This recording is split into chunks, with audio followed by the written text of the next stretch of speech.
The smallest cars on the market are getting less respect from US shoppers these days, even as the cars themselves are getting a lot more respectable.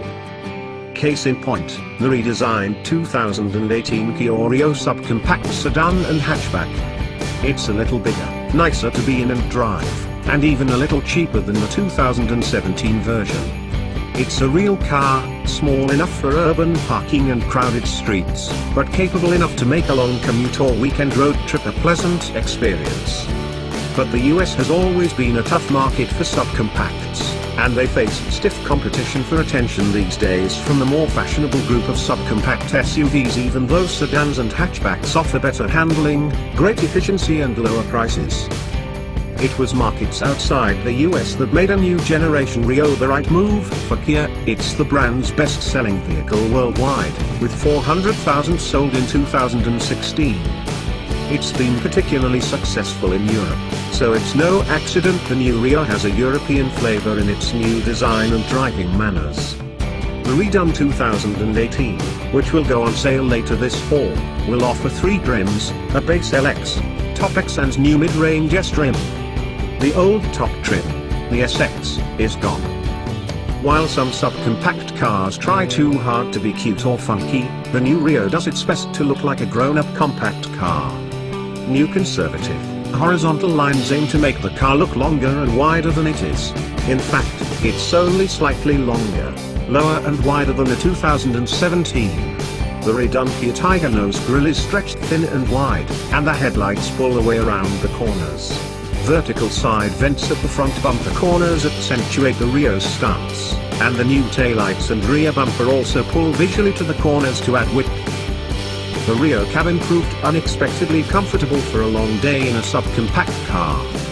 Kia said it worked to make the new Rio's cabin more comfortable and less fatiguing for commuting and trips. The front seats, a weak point in the past model, have more cushion and better support. And there are enough adjustments in the X to find a just so position, including a height-adjustable driver's seat, long seat travel and a telescoping steering wheel. Note, however, that achieving this perfect fit for a 6'2" driver pretty much eliminated the usefulness of the already tight back seat. Sound levels aren't whisper quiet, but they're far below the fatigue-inducing levels you find in some rivals, even in rainy conditions that increased road noise.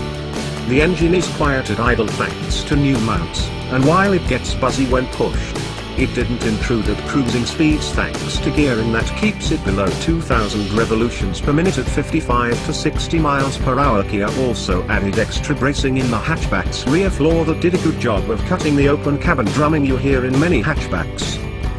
Kia sees the hatchback, expected to be about a third of sales, as a practical choice for a young buyer's one and only car. If its specifications are correct, the hatchback will be a class leader with a useful 17.4 cubic feet of space for gear behind the back seat, or 32.8 cubic feet with the 60-40 split folding rear seat down. It's standard on all hatchback trims. That utility is boosted by a bigger, wider liftgate and a new rear suspension that makes for a wider, flatter load floor. Hauling ability and space is as good or better than the competition. Even the otherwise roomier fit has just 16.6 cubic feet behind the back seat.